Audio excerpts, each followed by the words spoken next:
Vstirjati kjonga. Mogli pokazati najavanje tehnika? Ali vsak stvari? Če gremo bo še zdaj malo pogledati pretekle rezultate, ki so tudi dosti hitro prišli zraven po začetku samostojnih treningov.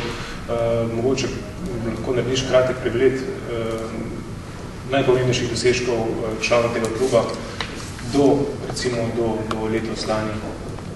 Ja, prvič je bilo to 96. leta, ko je moj brat Jure Berna takrat že kot mladinc s Tomažem šel na Evropsko prvenstvo na Poljsko, takrat so bili ekipno v borbah, viceevropski prvaki in pa tudi v testu moči. So bile prve naše medalje z evropskega nivoja.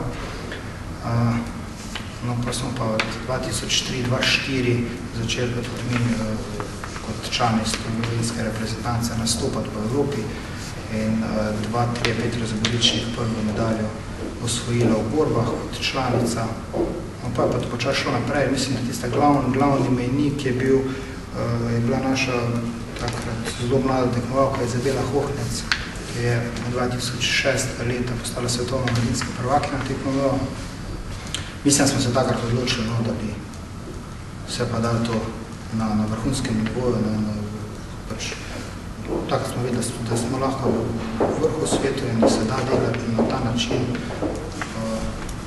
Je pa res, da rabiš veliko ekipa, ne more samo en tekmovalec biti, mi sami to nismo bili dosti. Če ne bi reprezentanca slovenska bila tako močna, če ne bi ta trener Tomaž, verjetno bi ostali, bi se zelo počasi prebijali tukaj tam, da bi nam uspeli.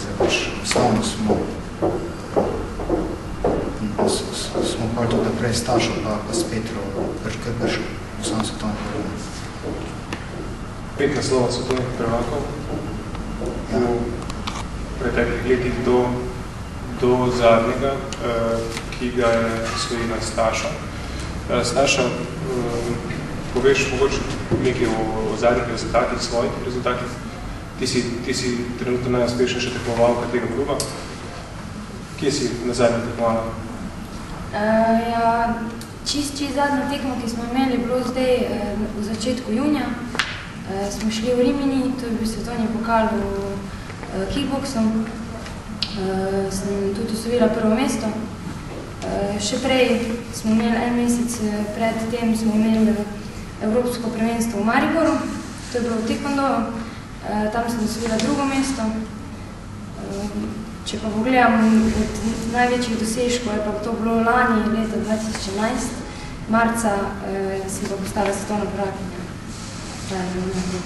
Od teh, kar se je kot selektor reprezentance oziroma predsednik Taekwondo zveze, lahko rečem, da to vsekakor ena velika pregleditev za celotno zvezo, ne samo za klub Jom, kajti eni takšni prostori kot so to, bojo sigurno vzkalili kar nekaj novih prvakov, glede na to, da je ta klub pod Uroševim vodstvom že nanizal kar nekaj teh rezultatov brez takšnih pogojev. Sem jaz sigurno prepričan, da bo ta dvorana oziroma ta prostor, ki ga danes imajo v svoje lasti, uporabi 24 ur na dan, prinesel bistveno več rezultatov, kot so jih dosegli do danes. Pogoji so vrhunski, torej mi takšno dvorano 24 ur odprto, takšne trenerje, kot jih imajo, takšne tekmovalce, kot jih imajo, da so na pravem mestu in ne vidim nobenega razloga, da te rezultate ne bi samo naraščali. Jaz pa vsekako sem zelo ponosen, da pridobivamo v Sloveniji tudi na našem področju, torej v Taekwondoju, takšne prostore. Da to že zdaj bom rekel tretji tak, ki ga imamo v naši zvezi, enega že imamo v Mariboru, enega v Ljubljani, zdaj to Uroš bil v celi, to vsekakor jaz verjamem, prava stvar za razstoj. Če se malo odmaknemo od tekmovanj, Taekwondo trenira tudi zelo veliko ali pa vse več otrok. In kakšen je pa pomen tega športa in treninga borilnih veščin na splošno za otroke? Jaz mislim, da je najpomembnejša stvar pri celotni zadevi so trenerji. Kako trenerji pristopijo v delo, kaj želijo od samega športa in kako to učijo. Jaz verjamem, da Taekwondo ima dovolj različic, kjer lahko vključimo vse ljudi, torej mlade, starejše, kolikoli pač želimo, kajti je primerno za vsakoga, za trening se lahko vsak v tem športu najde. In jaz verjamem, da tukaj v Celju, torej v Hjongu, pod Urošem vodstvom bo sigurno trening tako speljan, da bo vsak našel samega sebe, to je dejansko že dokazal skupaj za svojo spremljevalko, dejansko tudi pripravljajo zelo dobro takšne hobi programe, ne čisto profesionalne, ker je vsekako tudi zelo pomemben del tega športa, tako da lahko rečem, da gre v pravo smer in da šport je pravi za treninge za vse ljudi. V tej širini bi mogoče ti, Petra, lahko povedala več, da si poleg tega, da si bivša svetovna prvakinja, tudi trenerka, voditeljica drugih programov, s čim vse se ukvarjate? Ja, pri nas se ukvarjamo od malih tekvondoistov, kot smo jih že omenili, tudi z rekreacijo, to je zdaj nova vadba, recimo tako zelo popularna TRX na teh trakovih, potem pa tudi za žensko populacijo imamo zelo tako aerobno vadbo kick and punch, uporabljajo se ob glasbi,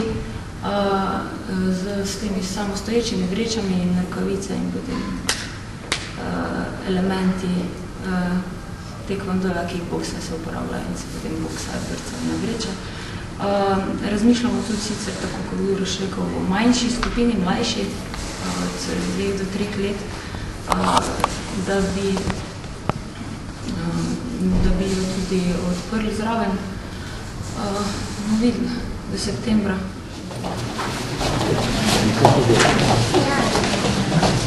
Ja.